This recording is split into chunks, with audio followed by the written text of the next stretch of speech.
Hello viewers, welcome back to new lesson. তো আজকের আলোচ্য বিষয় হলো ইংরেজি সাহিত্যের অন্যতম একজন লেখক এর অন্যতম একটি কবিতা ওয়েস্ট রানিং ব্রোক। এটি লিখেছেন রবার্ট লি ফ্রস্ট। তো এই কবিতায় কবি নেচার এবং হিউম্যানের মধ্যে যে এক্সিস্টেন্সের মধ্যে যে একটা তুলনা তাকে উল্লেখ করেছেন। এটি একটি ফিলোসফিক্যাল পোয়েম যা ইয়াং কাপলের মাধ্যমে তুলে ধরা হয়েছে। এখানে ইয়াং কাপল ক্ষুদ্র নদীতে পানির ঢেউগুলো দেখে তারা খুব আনন্দ উপভোগ করে। পানির জন্য জোয়ারের ওপরে নিচে আছড়ে পড়ে, ঢেউগুলো যেন আনন্দে উত্তর মহাসাগর যেন ছোড়াছড়ি করছে। এখানে ওয়াইফ দেখে স্বামী ও স্ত্রীর মধ্যে যে একটা সম্পর্ক আছে, রানিং অ্যাগেনস্ট দ্য কারেন্ট, এটি একটি সিম্বলিক হিসেবে ব্যবহৃত হয়েছে।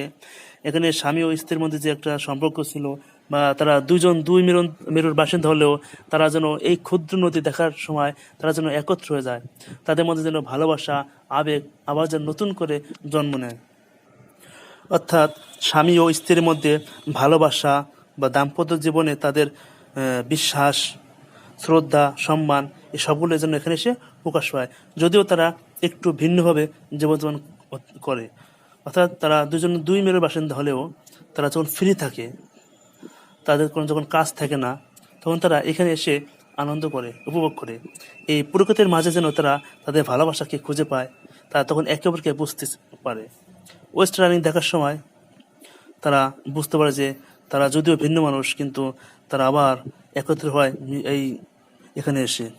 এখানে কবি দেখেছেন যে যখন মানুষ ফ্রি থাকে, মানুষ যখন তাদের কোনো কাজকর্ম করতে পারে না, বা তখন যখন কোনো কাজ থাকে না, তখন তারা কি হয়, একত্র হয়ে যায়, ক্লোজ হয়ে যায়। অর্থাৎ এখানে স্বামী স্ত্রীর মধ্যে ভালোবাসা প্রকাশ পায় এই ছোট্ট নদীর কাছে এসে, ক্ষুদ্র নদীর কাছে এসে। যদিও তারা বাসায় একটু অন্যভাবে বসবাস করে, তাদের মধ্যে যদি একটু দূরত্ব থাকে, কিন্তু এখানে এসে তাদের দূরত্ব যেন অবসান হয়, এই দূরত্বের অবসান হয়, তারা ক্লোজ হয়, তারা তাদের আবেগ ভালোবাসা আবার যেন এগুলো নিজেদের মধ্যে নতুন করে জন্ম দেয়। তো বন্ধুরা, এই ছিল কবিতার মূল থিম।